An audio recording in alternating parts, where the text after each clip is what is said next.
tiny little planet in a great big universe filled with lots and lots of time. It seems that there are far more stars in the universe than there have been humans that have ever lived. You see, it is estimated that around 100 billion humans have lived since the species first appeared. Also, it is estimated that our sun is just one of between 1 to 400 billion stars in the Milky Way galaxy. Yet our galaxy is just one of billions of such galaxies in the universe. Therefore, statistically, the following has a very high probability of being true. So ask yourself this: what if you came back as an alien?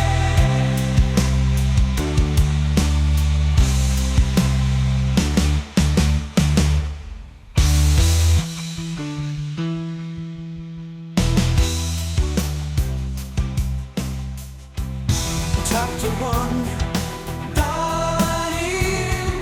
6-year-old Felix ran through the hospital corridor after his 8-year-old cousin Nathan hit him back. He yelled, "You'll have to catch me first aid." And bills in his hand, and a bag of sweets that he had just stolen from Felix. He looked over his shoulder to see how far behind him Felix was, and then ran blindly into the striding legs of a busy nurse. The nurse was well-rounded, stern-looking. She glared down at Aiden and said, "Watch where you're going, young man." Aiden looked up with the best innocent-looking face that he could pull. "Sorry." This gave Felix just enough time to catch up. He grabbed her hand with the sweets in it and tried to prize them away. Give them back, he yelled. No, Aiden replied whilst trying to free his hand from his cousin.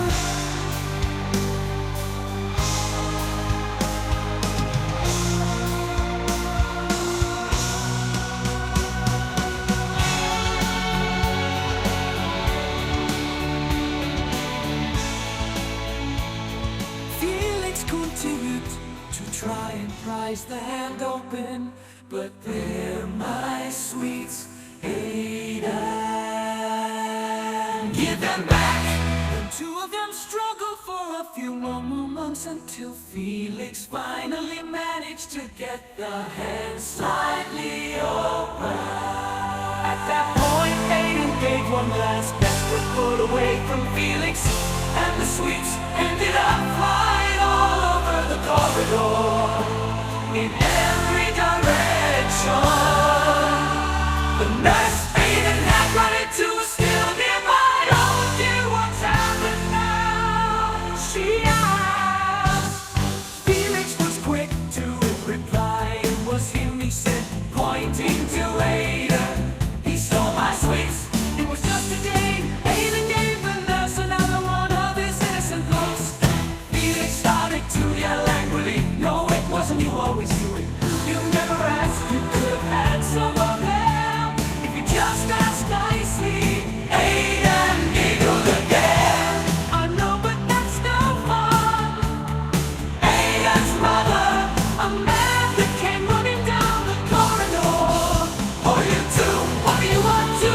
She was a tall woman with long dark hair and a thick-rimmed pair of spectacles. "Aiden stole my sweets," Felix replied.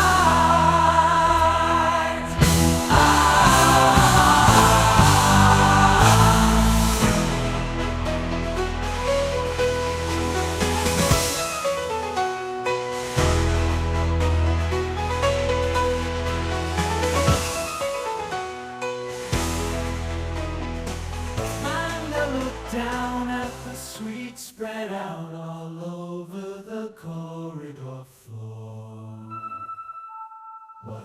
told you about setting your cousin Aiden, but I was just played and yelled back, and this is the result. Amanda pointed to the suite. She then looked over to the nurse who hadn't moved since the sweets flew everywhere. I'm sorry about this. Do you want me to clear them up for you? No, that's all right, the nurse replied. She then pointed to Felix and Hayden. You best get those two under control. No, they shouldn't really be running through the hospital corridors like that. The rhino man said, okay, you two back to Granddad's room now. She pointed them back up the corridor. Felix and Hayden sulked as they resolved to doing what they were told.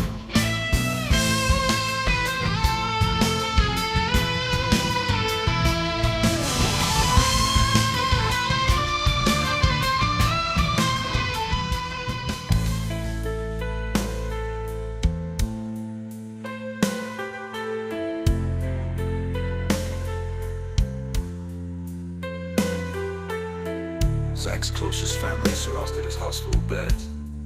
To the left sat his first son, Justin, and his wife, Cadence. They were in their late 30s, but they were both fitness fanatics and had their bodies true. Next to them sat his second son, Lawrence, who was the complete polar opposite of Justin. He was the younger of Zach's two sons, but he had let himself go and was older because of it. Then on the other side of the bed was Amanda's empty chair. She was Zach's stepdaughter from his second wife, who had died just over a year ago.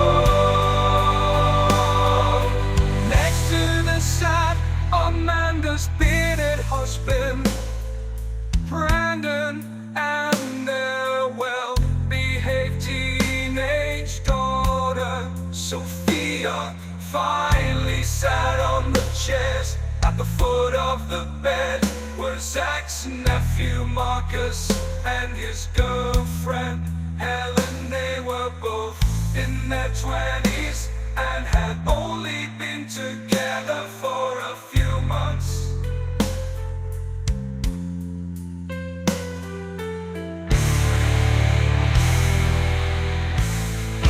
Zach was tied up with heart monitors and had an oxygen mask over his face.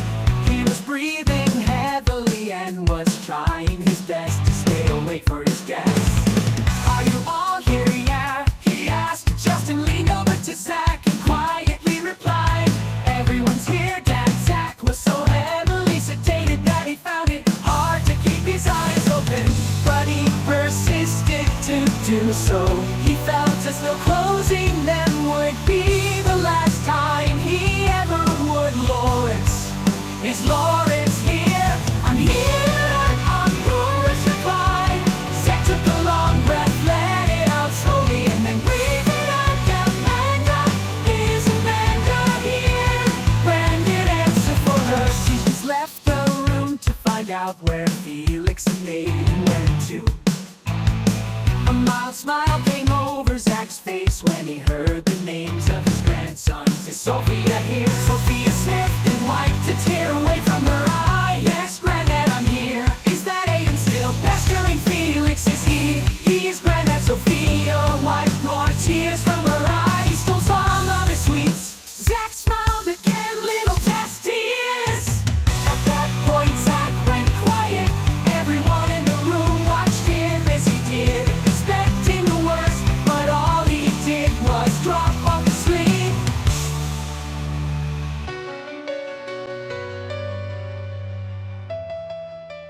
His breathing was still heavy, but it was continuing, and the heart monitor was still steadily beeping away. Amanda came back into the room with Aiden and Felix. How's he doing? She asked. He stirred there for a bit, Justin said, did he? Yeah, asked where everyone was.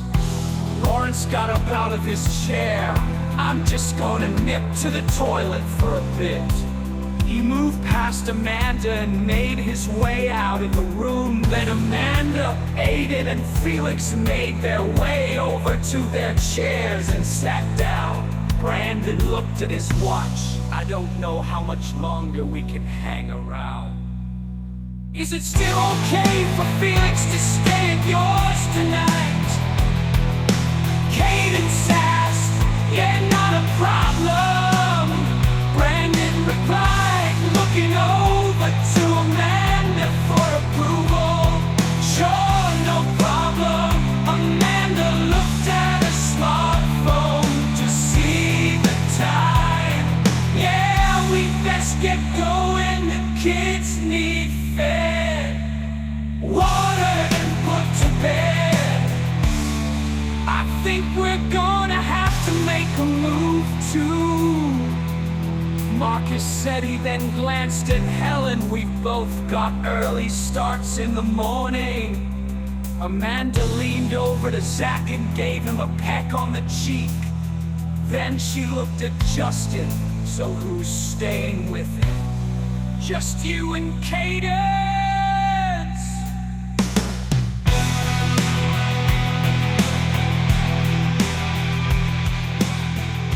A few more hours anyway, Justin replied. Lawrence said he would stay the night. Brandon pushed back his chair and stood up. Well, shall we go? He asked Amanda. Yeah, we'd best, she said, and she also got up from her seat. Okay, kids, time to go. Amanda and the three kids gave Zach a gentle hug before leaving, so as not to waken Brandon. And Marcus gave him a pat on one of his hands, and Helen gave him a peck on the cheek. Then just before leaving the room, Amanda repeated herself, remember, just give us a call if you need anything.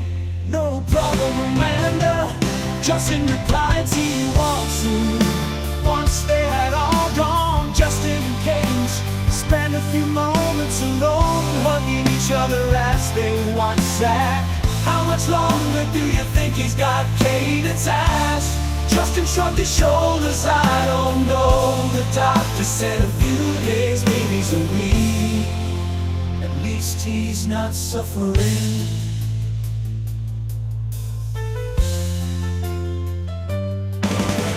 No Justin side, they've got him both full of painkillers, so at least there's that.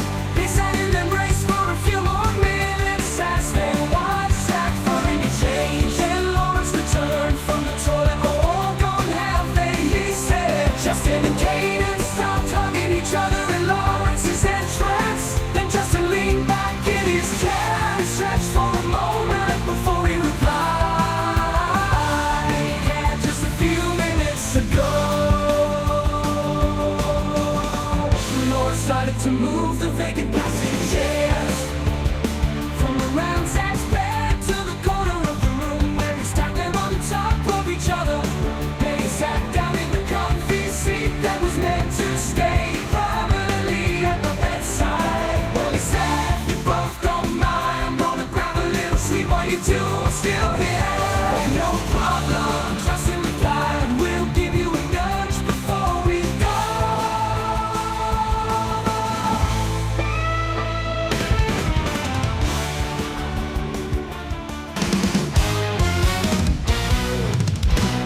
Lawrence leaned back in the comfy seat and closed his eyes. He was out for the count within seconds. Justin turned to Cadence. Coffee, please. Cadence replied, I'm a little package too. Yeah, what do you fancy? I don't know, something savory. See if there are any sandwiches left in any of the sheets. If not, a packet of crisps or something. Justin pointed at Lawrence, who had already started to snore. Didn't take him long, did it? Cadence smiled. Nope, you're gonna be okay here while I'm gone. Sure, as long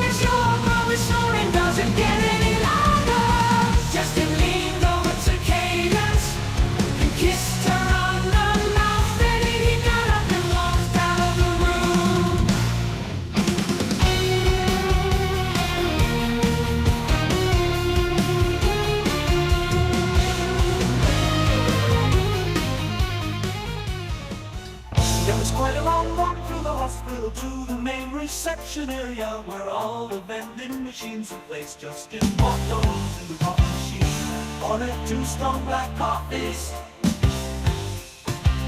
He and Cadence had weaned themselves off having it with milk or sugar years ago. The sandwich vending machine only had 1 cheese and pickle sandwich left in it. He purchased this but thought we better grab a packet of crisps as well, just in case. Cadence didn't like the sandwich with the sandwich and crisps stuffed into the pockets of his jacket. He picked up the coffees and started to make his way back to his bedroom. Halfway through the walk, he heard a message over the hospital's PA system. Now please send to room 12, please you send to room 12. Urgent. Without having time to even think about it, Justin found himself running back to his dad's room.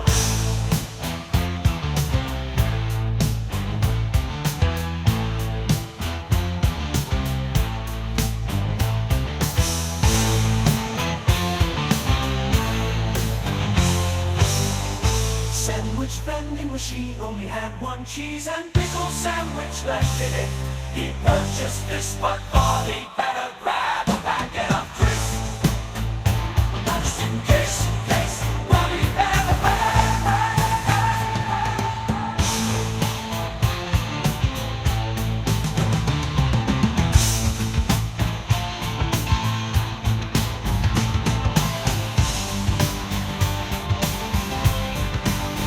Let's go now!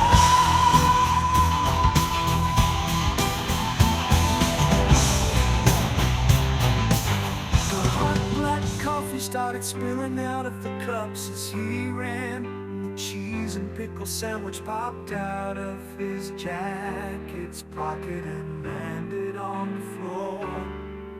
But he didn't stop to pick it up. He just continued to run back to the room as fast as he could. He turned around the last corner before the room to find Lawrence and Cadence standing by its door. Ringing while medical staff were running in and out of the room in a panic. What's happened, he asked as he ran to them. Lawrence looked really upset. The heart monitor just started buzzing constantly. Woke me up, it did. Justin found himself pushing past his brother and wife to try and get into the room. They both grabbed onto him, pulled him back. You need to stand back and let them do their work, Cadence said.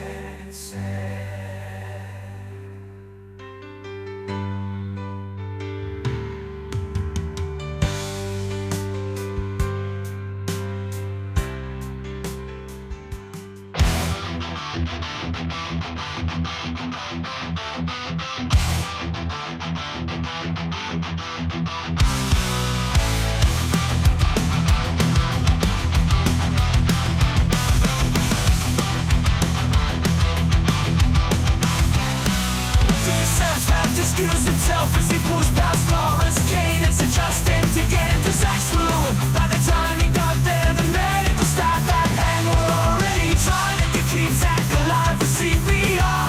However, the heart monitor was still giving a constant flatline. Separately, the junior doctor who was performing CPR and took over himself for cardiac arrest. The junior doctor informed him. Moments later, more medical staff arrived, leading a defibrillator into the room. Yourself continue with the CPR until the machine was made ready for use. Then he got the junior doctor to take over again while he attached the defibrillator pass. Yusef yelled, clearing the first defibrillator. Shock was delivered. They all paused and looked at the heart monitor for a moment. It continued to flatline. Okay, we start CPR.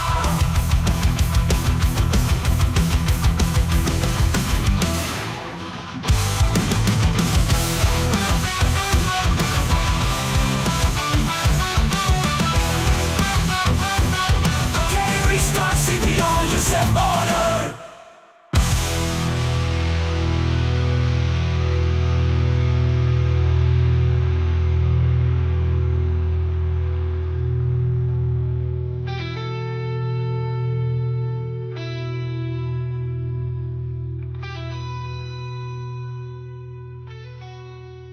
Activity in the room continued for quite some time. Then there was a point, there was a clear change in the chat. Became a lot less frantic, much more somber. Soon after this, Dr. Seth came out of the room and made his way over to where Justin, Cadence, and Lawrence sat. I'm sorry, he said to them. There was nothing else we could do for him. Tears started to flow from Justin and Lawrence's eyes, as their father had just died.